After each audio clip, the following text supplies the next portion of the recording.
चेष्टा करता हो, वैसे ही यह छोटा तपस्वी लक्ष्मण बागी विलास करता है, डींगे हाँकता है। दूत शुक ने कहा, हे नाथ, अभिमानी स्वभाव को छोड़कर इस पत्र में लिखी सब बातों को सत्य समझिए, क्रोध छोड़कर मेरा वचन सुनिए। हे नाथ, श्री राम जी से बैर त्याग दीजिए। यद्यपि श्री रघुवीर समस्त लोकों के स्वामी हैं, पर उनका स्वभाव अत्यंत ही कोमल है।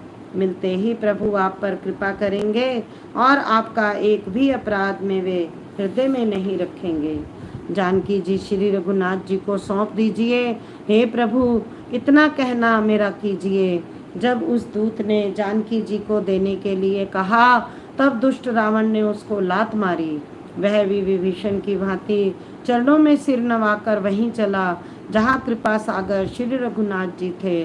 प्रणाम करके उसने अपनी कथा सुनाई और श्री राम जी की कृपा से अपनी मुनि का स्वरूप पाया।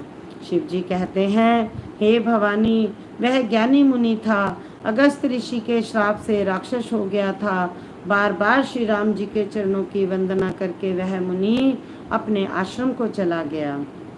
विनय न मानत जल्दी जड़ गए दीन, 3 दिन बीती। बोले राम सकोप तब भय बिन होई ना प्रीति। सियापति राम जय जय राम, मेरे प्रभु राम जय जय राम। इधर 3 दिन बीत गए, किंतु जड़ समुद्र विनय नहीं मानता। तब श्री राम जी क्रोध सहित बोले, बिना भय के प्रीति नहीं होती। हे लक्ष्मण, धनुष बाण लाओ, मैं अग्नि बाण से समुद्र को सोख डालूंगा। मूर्ख से विनय, कुटिल के साथ प्रीति, स्वाभाविक ही कंजूस से सुंदर नीति, और ममता में फंसे हुए मनुष्य से ज्ञान की कथा, अत्यंत लोभी से वैराग्य का वर्णन, क्रोधी से शम की बात और कामी से भगवान की कथा, इनका वैसा ही फल होता है जैसा कि उसर में बीज बोने से होता है। अर्थात उसर में बीज बोने की भांति यह सब व्यर्थ जाता है। ऐसा कहकर श्री रघुनाथ जी ने धनुष चढ़ाया। यह मत लक्ष्मण जी के मन को बहुत अच्छा लगा। प्रभु ने भयानक अग्नि बाण संधान किया, जिससे समुद्र के हृदय के अंदर अग्नि ज्वाला उठी। मगर सांप तथा मछलियों के समूह व्याकुल हो गए। तब समुद्र ने जीवों को जलते जाना। तब सोने के थाल में रत्नों को भरकर अभिमान छोड़कर वह ब्राह्मण के रूप में आया। काटहि पै कदरी फरहि, कोटि जतन को सींच। विनय न मान खगेश सुनु, डांटहि पै नवनीत। सियापति राम जय जय राम, मेरे प्रभु राम जय जय राम। काकभूषणी जी कहते हैं, हे गरुड़ जी सुनिए, चाहे कोई करोड़ों उपाय करके सींचे, पर केला तो काटने पर ही फलता है। नीच विनय से नहीं मानता, वह डांटने पर ही झुकता है, रास्ते में आता है।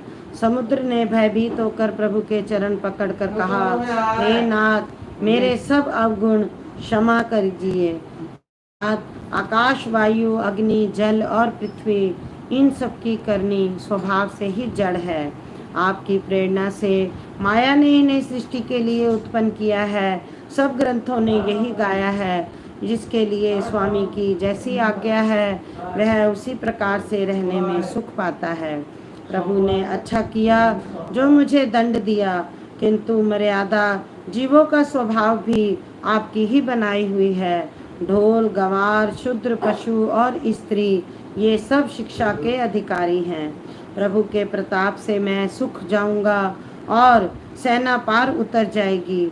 इसमें मेरी बढ़ाई नहीं, मेरी मर्यादा नहीं रहेगी। तथापि प्रभु की आज्ञा अपेल है, अर्थात आपकी आज्ञा का उल्लंघन नहीं हो सकता, ऐसा वेद गाते हैं। तब आपको जो अच्छा लगे मैं तुरंत वही करूं।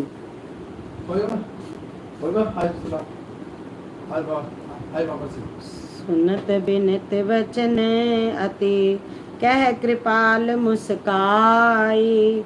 जहि विधि रे कपि कटकु, तात सो कहूँ उपाय। सियापति राम जय जय राम, मेरे प्रभु राम जय जय राम।